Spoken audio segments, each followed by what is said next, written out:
What's up, YouTube? So I just got done researching some how to assemble the Reef Octopus 225, and I only found a couple other videos, and the person's video that I watched, he actually did it different than I did, but I wanted to give show an example of why I think the way I did it was correct, even though the instructions that come with the Reef Octopus pretty much tell you nothing.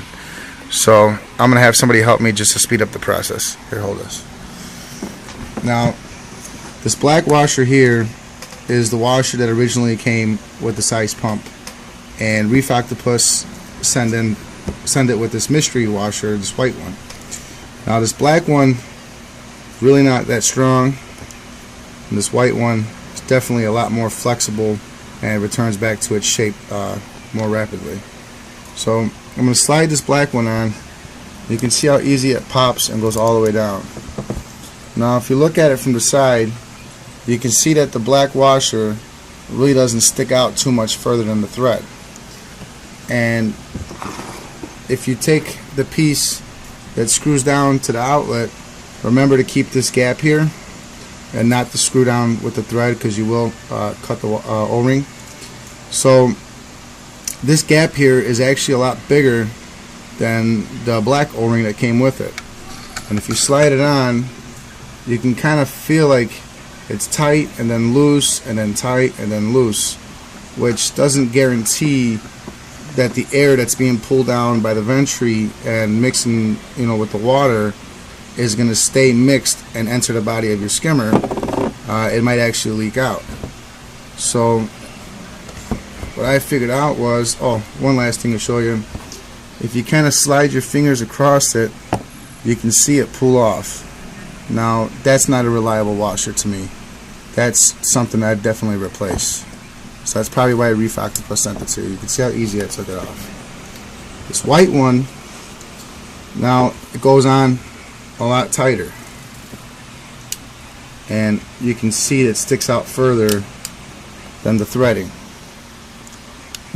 And when you actually screw this piece down, it's a lot different of a feeling of when it starts to get tight and it never really lets go. It holds it in place in the position you left it. And the black one just doesn't seem that reliable. Now, the reason why I made this video, and you can see how much harder it is to actually get this one off.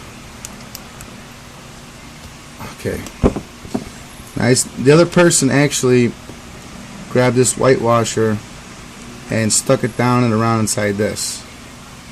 Now, I don't understand why would you want to stretch it out to get it in a space that's probably never even going to make contact with the inlet of the pump. And you can see here it only goes down about 1/8 of an inch, and the scratches and the marks that it left on the pump is only about 1/8 of an inch. And this O-ring is actually the same size of the inlet, so if you put that in there, it's not really going to be sealing anything at all, I believe. So this is just like a lock line fitting. It snaps and goes on, and that's it. You're not really too much concerned about this leaking, because you want water to go in to mix with the air, which is going to be created through a vacuum when the pump sucks the water in. So once it passes through the pump, you want to ensure a good tight seal as it enters the bottom of your skimmer. Now, I just made this video just to show this, because this is something that's been bothering me for the last maybe 3 days. So comment if you know something different than I know. Happy reefing.